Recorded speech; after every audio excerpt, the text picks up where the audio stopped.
En matière d'alimentation, une des choses qui travaillent les mamans un petit peu, c'est pas seulement comment bien manger, mais aussi comment préparer les aliments. Est-ce qu'il y a des choses en matière de sécurité alimentaire, des choses auxquelles il faut veiller un petit peu. Donc, beaucoup de questions à ce niveau-là. De quoi va-t-on parler, Claudia? Pendant la grossesse, notre corps produit plus de progestérone et on sait que ça affaiblit le système immunitaire. Donc, on a plus tendance à attraper des rhumes et tout ça. Mais ça veut dire aussi qu'on a plus tendance à avoir un empoisonnement alimentaire. Alors, c'est très, très, très important pendant la grossesse de suivre des précautions d'hygiène très, très strictes en préparant les aliments. Surtout pour prévenir des infections comme, par exemple, la listériose, qui est une infection à base d'une bactérie qui s'appelle la listeria. Une bactérie qu'on peut trouver sur les produits, dans la terre, dans les eaux aussi mal lavées, enfin les égouts, et aussi dans les produits contaminés. Et malheureusement, mais quand un produit est contaminé, il ne change pas spécialement. Il ne change pas au niveau de consistance, au niveau odeur, au niveau couleur.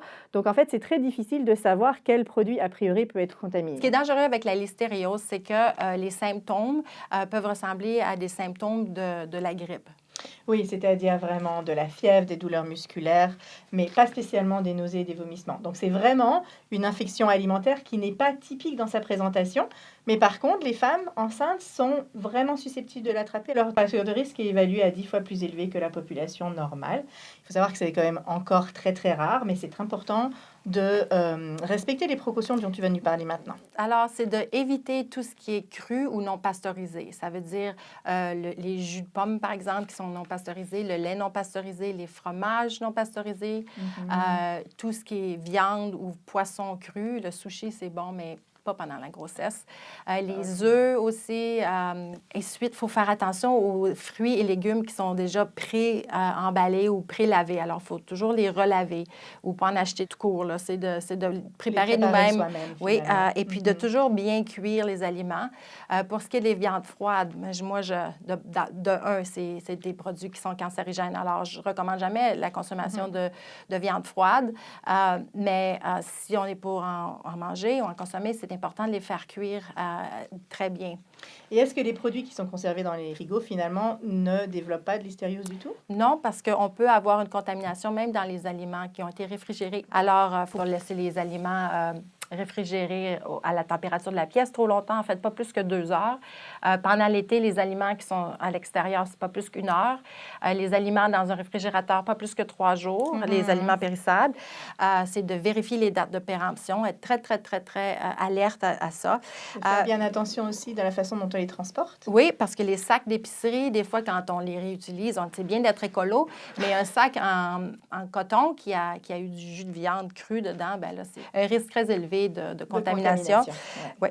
Et puis, quand on cuisine aussi, il faut faire attention de ne pas utiliser le même couteau avec lequel on a utilisé pour couper la viande et puis pour aller couper les légumes crus après. Alors, faire attention avec la planche et découper, le couteau, les assiettes, tout ça, bien nettoyer avec de l'eau chaude et savonneuse. OK. Donc, je pense qu'en résumé, on peut se dire il faut le plus possible laver soi-même, couper soi-même, cuire soi-même et consommer assez rapidement. Voilà.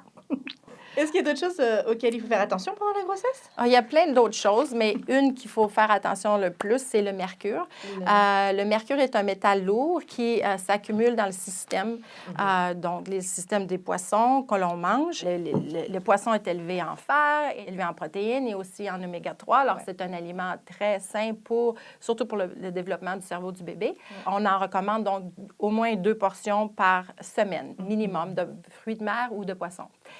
Tous les poissons ne sont pas les mêmes. Oui, donc les gros poissons, eux, ont tendance à accumuler le mercure. Donc, le mercure, c'est un métal qui s'accumule dans le corps des poissons. Alors, plus le poisson est gros, plus il a mangé les autres petits poissons. Donc, plus la tendance à être contaminé au mercure. Et puis, quand il y en a trop dans le système, ça va causer un trouble neurologique qui est très grave et qui est irréversible. Chez le fœtus, chez le bébé.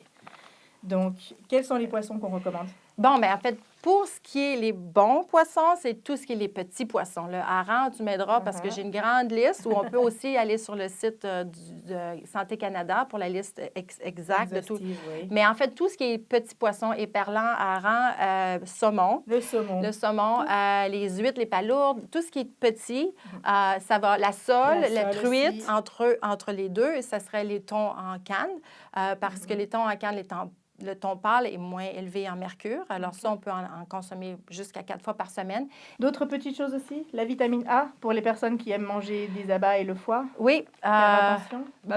C'est pas mes aliments préférés. Mais on n'en recommande pas plus qu'une fois par semaine à cause du risque de surdose de vitamine A. Voilà. Et aussi l'alcool, le café, des questions très, très fréquentes? L'alcool va aller dans le sang du bébé, donc il va avoir un effet. On sait qu'il y a des effets néfastes à long terme. Il n'y a jamais une quantité qui est sécuritaire. Et au niveau café, excitant aussi, je pense que Vancouver étant une ville où on boit beaucoup de café. Oui. Alors, les recommandations, c'est pas plus que 300 mg par jour. La caféine est un stimulant du système nerveux central. Alors, si nous, on a besoin d'un petit pick-me-up le matin, bien, c'est pas certain que le bébé en a autant besoin. Et la caféine traverse le Oui, alors si un café contient environ 150 mg de caféine, alors pas plus que 2 cafés par jour ou 4 thés par jour, il faut faire aussi attention à l'accumulation de caféine sans s'en rendre compte. Il y en a dans le chocolat, il y en a dans le cola, il y en a dans des desserts au café. Alors, ça s'accumule, faire attention. Je pense que c'est tout pour ce qui est de l'alimentation sécuritaire. Merci.